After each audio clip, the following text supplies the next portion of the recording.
Child of Light is the attempt to tell a modern fairy tale through the medium of video games. A coming-of-age story of a young princess thrust to dire circumstances and forced by them to grow up and become the leader others need her to be. It is a hero's journey, distilled, and its artful presentation hints at its lofty aspirations. But is it a classic that the masses have overlooked, or is it simply another modern attempt to capture a magical style of narrative with modern sensibilities? Or to put it more simply, is it any good? Let's dive deep into the RPG platform hybrid fairy tale world of Child of Light. Developed at Ubisoft Montreal and directed by Patrick Ploud, Child of Light follows the story of Aurora, an Austrian princess, set in the days leading up to Easter in 1895. In 1895, the very real Duchy of Carniola was destroyed by a flood triggered by a dam bursting due to an earthquake. And the game pseudo-adopts these events as canon. The relationship is never expressly stated in-game, but I thought it was a neat detail and shows a level of world building on behalf of the writer Jeffrey Yohalim. Jeffrey has done quite a bit of writing for Ubisoft. His major credits include Far Cry 3, several roles in the Assassin's Creed games, and most recently, Immortals: Phoenix Rising. But no doubt the narrative approach pursued in bringing the story of the game to life pushed his creative talent. What I mean by this is the entire story is in verse, following a ballad form. This 4-line rhyming scheme for all the dialogue presented a real challenge, and Jeffrey stated that the biggest hurdle was ensuring that the characters sounded unique despite all sounding the same. He lists his inspirations for the narrative and structure as being Sleeping Beauty and the Rime of the Ancient Mariner. The ship was cheered, the harbor cleared, merrily did we drop, below the kirk, below the hill, below the lighthouse top. The sun came up upon the left, out of the sea came he, and he shone bright, and on the right went down into the sea. Higher and higher every day, till over the mast at noon, the wedding guest here beat his breast, for he heard the loud bassoon. The bride hath paced into the hall, red as a rose is she, nodding their heads before her goes the merry minstrelsy. The wedding guest he beat his breast, yet he cannot choose but hear. And thus spake on that ancient man, the bright-eyed mariner. As for Sleeping Beauty, the inspiration is a modern twist on the classic formula. Sleeping Beauty is very old, dating back to the 1330s, but the most famous version, or the one that inspired the Disney adaptation, was recorded by the Brothers Grimm in 1812. While a classic with a long and storied history, it is very much a story about a woman who needs a man to rescue her. So while the premise and some of the thematic elements are present, this Aurora needs to find her own agency. And so the story is transformed into a woman-empowering coming-of-age story. Aurora, the young princess, grows up in Austria under the care of her doting father after the passing of her mother. The Duke and his wife, of a mysterious origin, ruled a kingdom situated on 5 hills. After the mother's passing, the Duke eventually remarries. After the marriage, Aurora is given a crown of some significance and then dies mysteriously in her sleep on Easter Eve.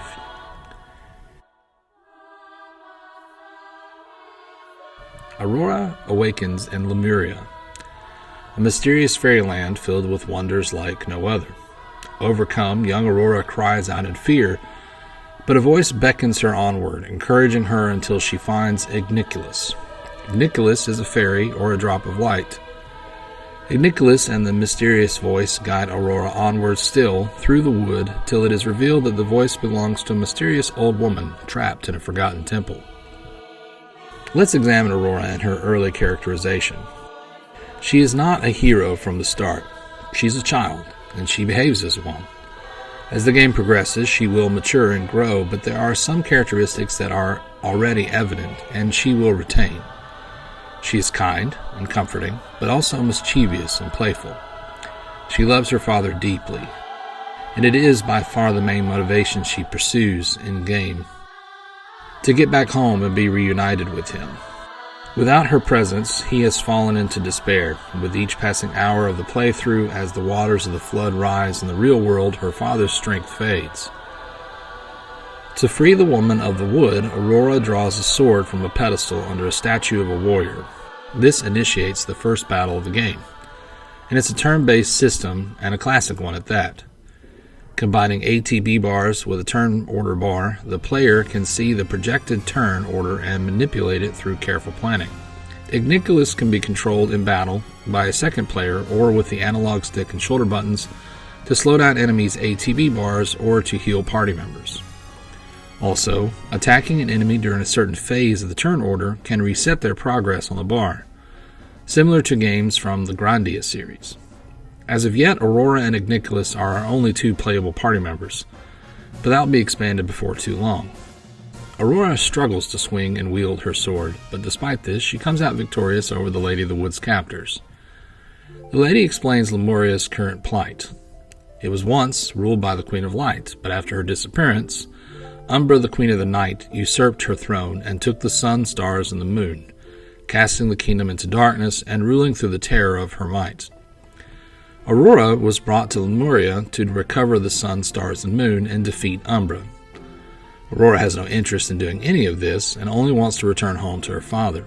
The lady tells her that the world of Lemuria is connected to her own via a mirror. To return home, Aurora must pass through the looking glass. The mirror is in Umbra's castle, and so Aurora is given a flute and the stars, which give Aurora wings, allowing her to fly. So Aurora sets off to ascend to the palace and to go home.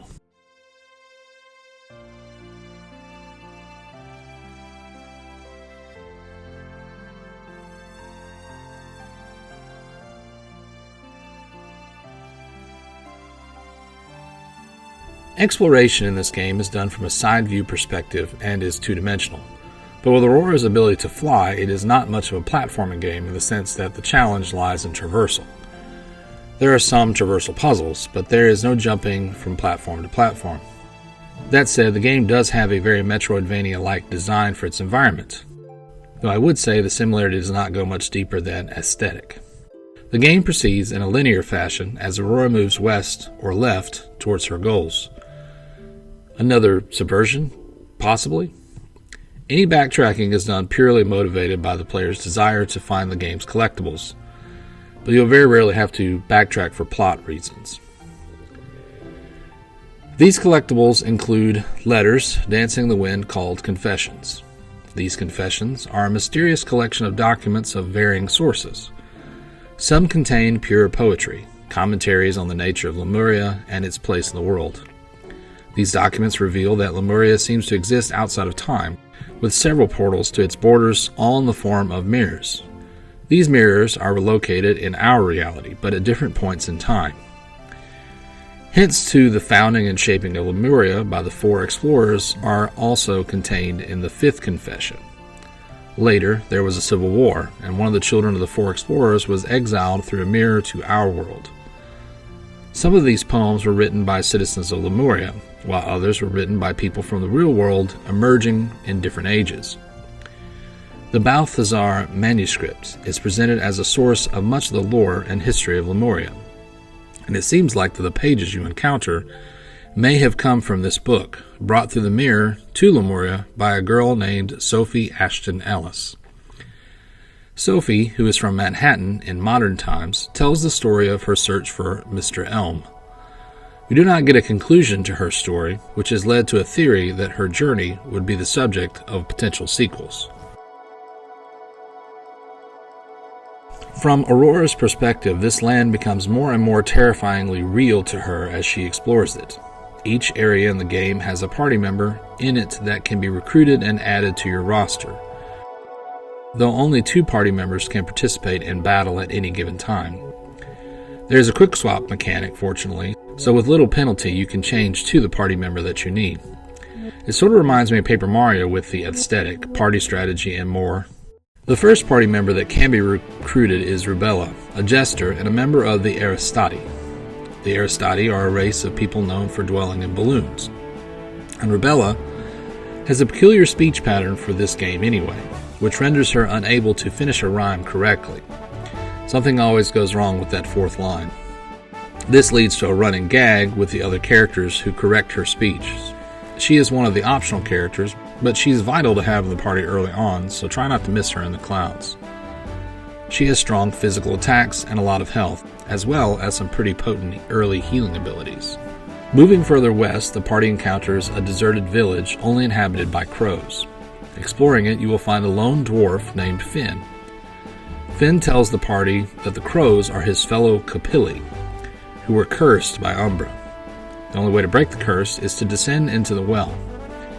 Finn joins the party to free his fellow Capilli and fills the role of the party's black mage, casting elemental spells. The well serves as the game's first real dungeon in many ways, and it has a pretty challenging boss at the end. Fortunately, the boss has elemental weaknesses that suit a certain mage in our party just fine. Finn can deal lots of damage throughout the game, but has low defense and health that will need to be managed carefully to keep him in the fight. The dwarves are themed around anglerfish in this game, which is an interesting take for sure. I appreciate that apparently the Capilli are short-lived, being that Finn is only 13 when he joins the party, despite looking much older. This may be a reference to another short-lived black mage that I love from a certain series that popularized the JRPG in North America. I also wonder if the town being turned to crows was a subtle nod to the grim fairy tale The Seven Ravens. In the fairy tale, a peasant has 7 sons and one youngest daughter. The daughter is sickly, and out of fear, the father sends the boys to the well for water to baptize her. In their haste, they drop the jug and break it. The father, thinking the boys are lazy for taking their time, thinking them off playing, curses them, turning them into ravens. The daughter, when grown, goes in search of her brothers, asking the sun, moon, and the stars all for help. The sun and moon are too dangerous to approach, but the morning star tells her where to go and gives her a chicken bone, saying she will need it. She arrives at the mountain where her brothers are, but has lost the bone, which is the key to entry. She cuts off her own finger and goes in to find a dwarf who tells her that her brothers will return shortly. She takes some food and drink for them, but leaves a ring they would know in one of their cups. The boys return and see their things disturbed, and the youngest finds the ring and proclaims he hopes that their sister has come for them at last. This act breaks the curse, and she emerges, and they all return home together. Aurora receives a vision from the well, which was poisoned by the boss, that her father has fallen ill in her absence. This only steels her resolve to return home quickly. More of these visions throughout the first half of the game reveal the worsening circumstances. The Duke's continued failing health combined with the flood ravaging his kingdom. Aurora is spurred onward by these horrifying revelations. Having broken the curse, Finn joins us permanently to repay our kindness. Moving further west, the group meets Nora. Nora is Aurora's older stepsister. Nora is kind to Aurora, telling her she came to Lemuria through a mirror and was given rings by the same white lady who blessed Aurora. She is eager to guide Aurora home. Nora is a capable party member with time manipulation spells and has a composed demeanor on the battlefield. Her sudden appearance is a little jarring, as there is little context beforehand hinting at her relationship with Aurora. She is presented as a further subversion of the game's fairy tale themes. Aren't stepsisters in these stories usually wicked? Nora seems nice enough and is friendly with Aurora and the party. Nora tells us we must ascend to the palace in the sky, but despite our wings, we cannot fly that high. Following the mountain, we discover that it is no mountain at all, but a huge sentient being of rock and stone named Magna. On her back live the Populi, a race of merchants and traders who travel with Magna all over Lemuria. Robert, a businessman, Mouse, an archer, approaches the group. Magna is ill, and Robert seeks to cure what ails her for personal profit, and to impress his heart's true desire, Marguerite. Nora does not seem to care for him much, and goes as far to threaten him personally if he comes near her. As an archer, Robert can deal damage to multiple enemies and has high critical hit rate. Inside Magna, the party clears a den of spiders that have taken root and are killing Magna's heart. There is an optional area where the party can help Robert break into a vault, which proves to be Robert's true objective. He is such an adorable character, but deep down he's pretty selfish and greedy. He slowly comes around if you keep him in the party, though.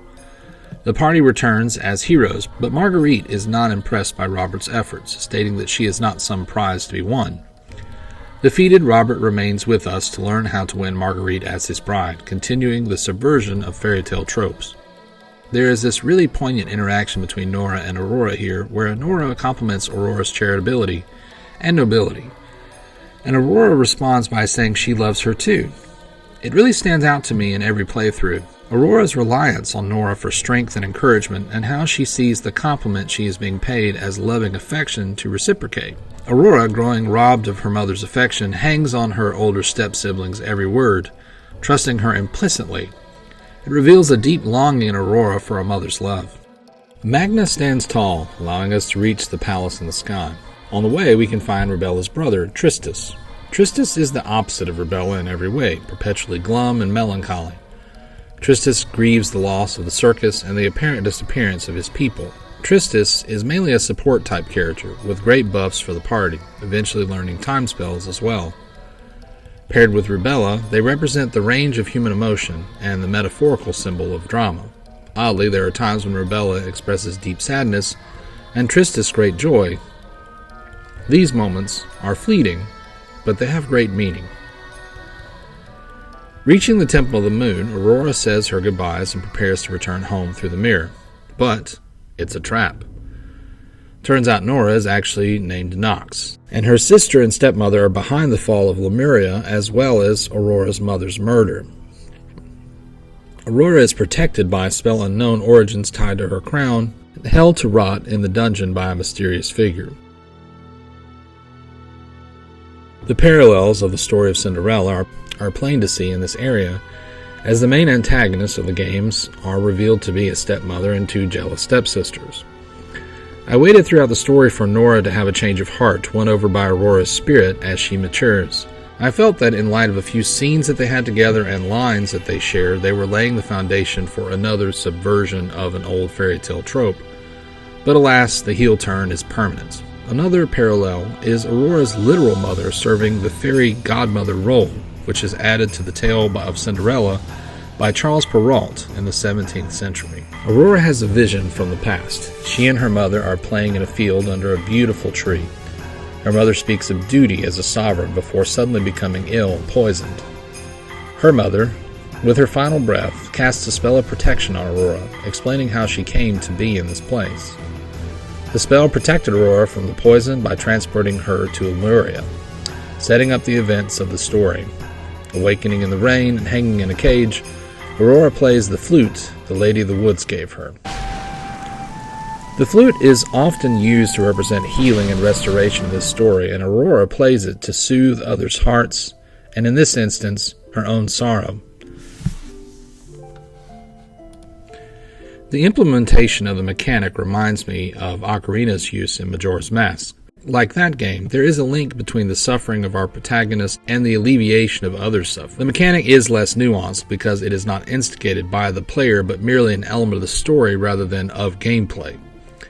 The main implementation of player choice in this game comes from the ability to choose to recruit certain party members by helping them with their own quests, or avoiding them entirely. Having the flute be integral in the recruitment of characters would have been a more effective implementation in my opinion. Having to learn certain songs tied to the story of each character to recruit them would have been an added collectible and a nice way to implement the flute into gameplay. Our guard, Oengus, is moved by the tune Aurora plays. He confronts her willingness to abandon Lemuria during their time of need and encourages her to embrace her duty, even at great personal cost. He makes a pact with her to free her if she promises to defeat the dark and bring back the light. Oengus is a beast reminiscent of the beast from the classic fairy tale. He is the opposite of Nox in that he starts aligned openly with our foes, but betrays them to aid us. He served Umbra so she might spare the members of his clan of warriors. Defeated in battle, he traded his honor for their lives, pledging to serve her. Now finding hope in Aurora's arrival, he determines to protect her and win back his honor. Even though he is denied by his brothers, he soldiers on bravely, inspiring Aurora to do the same. After rescuing the rest of our party, we can permanently recruit Oangus, much like Robert, if we assist him in his side quest. Oangus is a tank and very strong. He does not have the versatility of some characters, being weak to magic attacks, but considering how hard he can hit, he's a real asset on the team. Also, on occasion, he can one-hit KO regular enemies. He's great for random battles, but not so much for bosses, where his weaknesses to magic often make him somewhat of a liability. Fleeing the castle, the party encounters Cordelia, the oldest sister of Nox. Petty and resentful of Aurora and the current holder of the moon, she must not only be defeated to escape, but also to overcome the darkness covering Lemuria. She is the most classic one-note villain in the story, in that she is just bad for bad's sake, lacking the nuances of her sister and mother. That may sound like a critique, but sometimes it's refreshing to encounter a villain whose motivations are pretty simple. Her mother is bad, and she enjoys being bad herself. Transforming into a dragon of the night, she attacks with her allies, but once overcome, she turns to dust, never to be seen or mentioned again.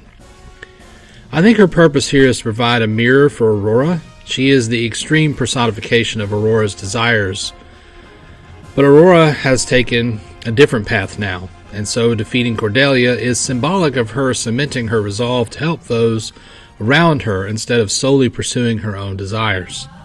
Upon receiving the moon, Aurora is transformed into an adult version of herself in a golden dress.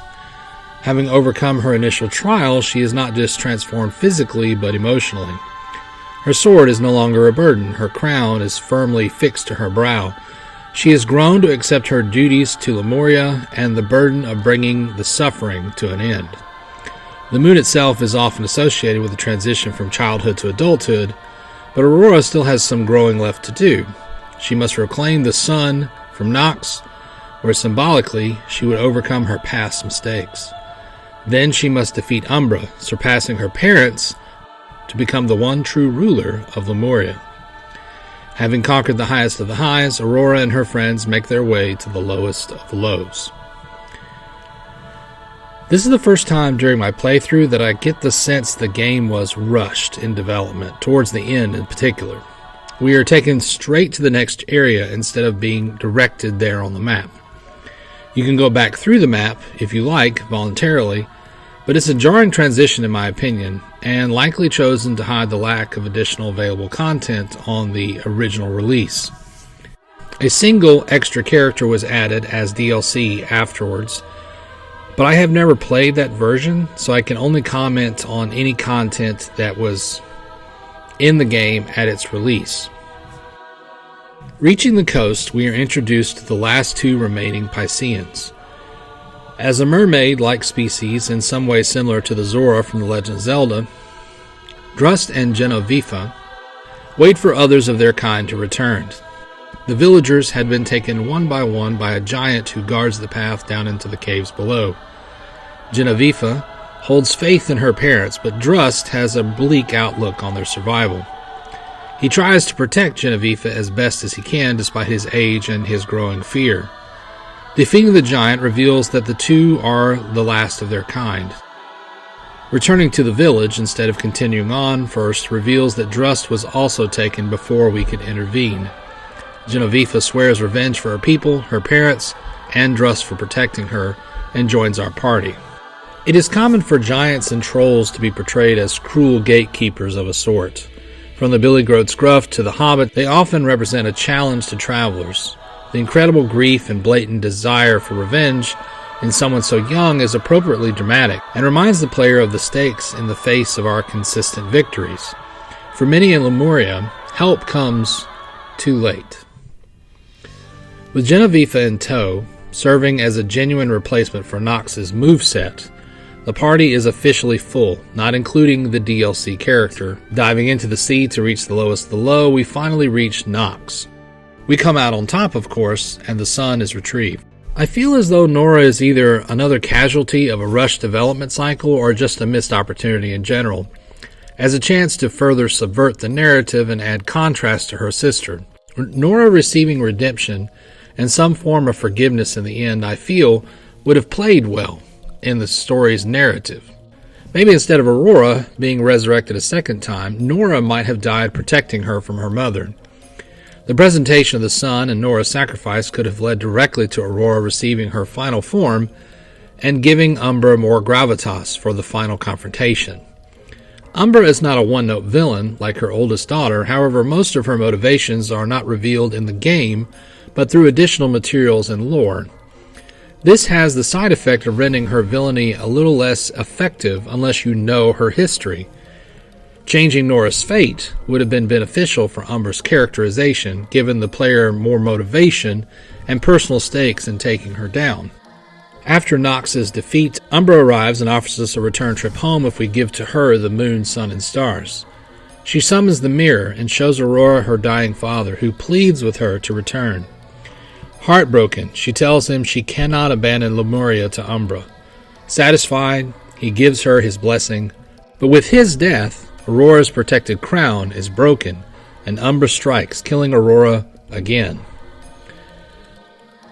Aurora is resurrected once more, but this time at her full potential by the sun, moon, and stars collectively. Her mother stands before her, and the members of her party also are reconciled with their loved ones. But the battle is not over, and immediately Aurora and her friends must face Umbra. The battle is not overly difficult as long as you've spent some time preparing. Because of the immediacy, though, you have to plan and set up your characters to fight Nora and Umbra back to back, essentially. A little time to breathe in between would have been appreciated. After Umbra is defeated, Aurora uses the mirror to rescue her Austrian subjects from the coming flood, bringing them to Lemuria, and that is the end of Child of Light. So what did I think? Mechanically, I really like the elegant simplicity of the game's design. Despite being simple, the systems pack a surprising amount of depth. The equipment consists solely of gems that can be combined to synthesize more powerful gems. Depending on how the gems are equipped, they have varying effects. The level of customization available in exchange for, again, a very simple system is pretty impressive. Also, the level up system is a simplified version of the ability tree that we've become familiar with in lots of these games. It does not provide that much variety as characters are locked into archetypes and use cases, but there are some options for player choice and progression. The battle system is where the game truly shines the most. The system is very interactive and fun, implementing the potential for multiple players to participate through Igniculus. Variety comes mainly through the recruited characters. Each character has a speciality and a use case. Many of them are optional, but almost all of them have value and are tailored to different player playstyles. I imagine differing players having a set of characters that they use more often than others based on that style of play, and also being able to replay the game using different characters each time. Matter of fact, the very first time I ever beat the game, I didn't find Tristus until after I had already defeated Umbra, and I was going back looking for pages in the confessions. That said, the characters themselves are more like equipment in that sense than actual characters. They are archetypes mainly, which is not inherently bad, but the main emotional journey of the story is Aurora's. They do provide important context for her journey, physically representing the peoples of Lemuria.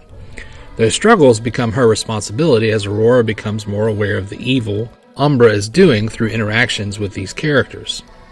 Some of them have suffered more than others, but none of them have escaped unscathed. Like the story itself, many of them are subversions of the tropes associated with their races. The elves are jesters, and the dwarves are cowards who are afraid of the well. The orc is a noble warrior, and the mermaid is out for revenge. This commitment to subverting classic tropes is again most evident in Aurora. There is no love interest or savior in her story. She has to save herself and her people. However, there is some deus ex machina involved on a couple of occasions that, while they are telegraphed in the story to a certain extent, they do not get fleshed out in the narrative enough to fully excuse their presence, at least in my opinion. Specifically, the magical qualities of Aurora's crown are only explained by a single line that is easy to miss or even misunderstand. Then she is immediately resurrected by the power of the sun, moon, and stars for the second time in-game. These point to a larger inherent flaw in the game that nags throughout. Child of Light is not finished. Most of the issues I have with the story and the characters could have been solved if this game were longer and more complete. I'm not inherently disinterested in a short RPG. Chrono Trigger excels in all these areas, and if you solely go for the main plot, both games clock in around 10 to 15 hours. And I know a lot of people are going to balk at that and say Chrono Trigger is longer than 15 hours, and it can be longer than 15 hours. But if you go check, you can see that the average completion time of the main plot is about 15 hours. This game clearly starts out with a strong focus and a formula, making a great first impression. But after recruiting Robert, it quickly deviates and begins to rush through the story and characters at a breakneck pace. I appreciate that many of these characters are optional, and that maybe they do not warrant the same attention as a character who is required. But my issue is not with the characters themselves. It's fine that they don't fully flesh out because they serve a functional role.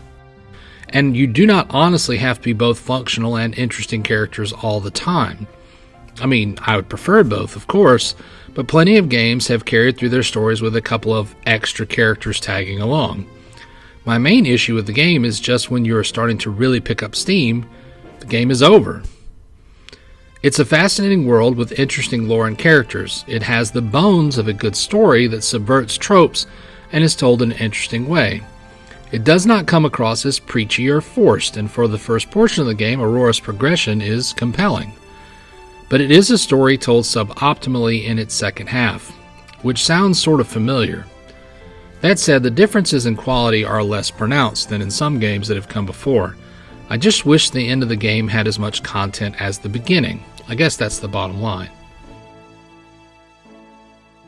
None of that detracts from its satisfying gameplay and intriguing premise. This is a world that I kind of want to dive deeper into. Its lore spans a few generations into the past and even into the future.